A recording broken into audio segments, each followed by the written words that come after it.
My name is Eric Summers and I am the president and owner of TeamLogic IT of Des Moines. So we put together a list of precautions you should take to protect yourself and your business in today's world. You can use this list how you see fit and to determine if your business is at risk to cybersecurity threats. If you do all the things that we show you in the cybersecurity checklist, there's still a chance you're going to be vulnerable. But what's important is that the criminals are lazy. They're always looking for the easy way in. So if you take the initiative to implement these practices, intruders will tend to look past you and find the easier target. They're always looking to pick the low-hanging fruit. So, what a security assessment will provide you is going to provide you the snapshot of the current state of your technology environment. It's going to provide you with key information, such as any external vulnerabilities that may be present on your network. It's going to provide you with a list of data that has PII, or personal identifiable information, or protected health information, PHI, that's on your network, and the location of those files, something that you may not even be aware of. It's going to provide you an inventory of hardware and software that you have, and it'll provide you a risk management plan that you then can enact over time as your budget and business allows. And the second item on our checklist is security awareness training. Only 25% of SMBs provide security awareness training, and people will always remain the weakest link in the security chain. Why? Because by nature we're trusting, and the bad guys exploit that. And in the end, it only takes one click. So let's talk about multi-factor authentication. We should implement it where possible, understanding that yes, it is an inconvenience, and yes, it can be painful to implement, and yes, employees are not going to like it. But in reality, it does add a very secure layer that helps prevent cyber attacks. And there are several different multi-factor authenticators out in the marketplace today that you can choose from. And so now let's talk about passwords. We should all be using some sort of a password vault like KeePass or LastPass to maintain a password list, such so that we don't repeat passwords and that we can maintain complex passwords. I don't know how many times we go into a different business and we'll see passwords written down on Post-it notes. Don't do that. How many times do we leave people leave their computer unattended and logged in? That's another no-no. How many times that we use the same password for all our logins? That's another bad one. And then don't save the passwords in your browser as well. It's another thing that we see, common thing that we see. Complex passwords should be used, and again, that comes back to using the password vaults. Those really do help out maintaining a very complex password. So number 5 on our list is a firewall. And now there are 2 types of firewalls out there, stateless and stateful. For businesses, you really want to have a stateful firewall.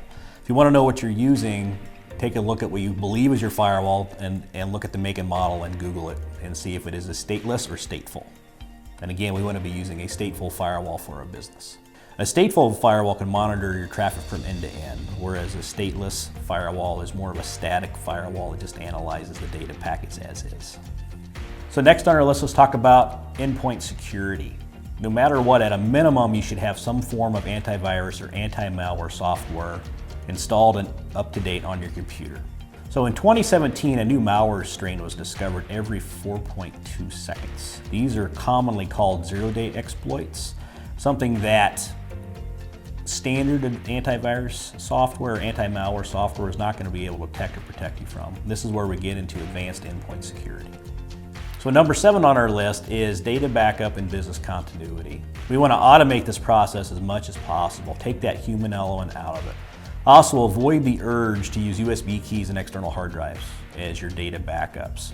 Those can often lead to lost data or failures of the devices themselves. Try to use a cloud service where possible. And finally, as a business, you should understand what the financial impacts are of not having your data available to you. So let's talk about email. Over 90% of attacks originate via email, and over 72% of businesses are impacted by fraudulent email schemes. That's where advanced email filters come into play. So advanced email filtering will sit on top of your current email system and more aggressively filter out spam and malware containing emails.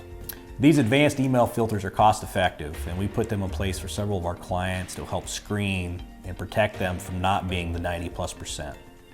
So another buzzword that we hear a lot, and it's number 9 on our checklist, is encryption. So in brief, we want to make sure we're encrypting our data where we can and encrypting our devices. So encryption is key for certain industries like healthcare. In addition to your data and your email, we also need to encrypt our devices. For example, a default encryption BitLocker is available for several Windows devices out there, and it needs to be enabled. They'll protect you if your device actually gets stolen. Think about this. If your device is stolen, somebody could pull out your hard drive and hook it up to their computer and pull off all your data without the BitLocker enabled. So let's talk about computer and application updates.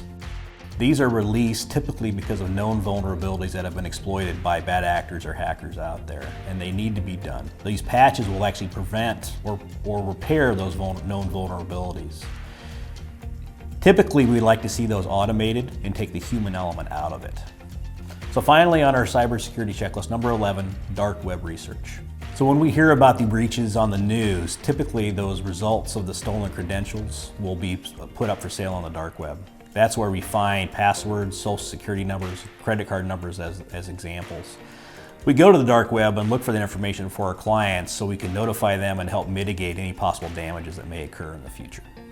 And there you have it. Those are the 11 items on our cybersecurity checklist. We hope you use those to help improve the security of your business. To get your own copy, please click on the link.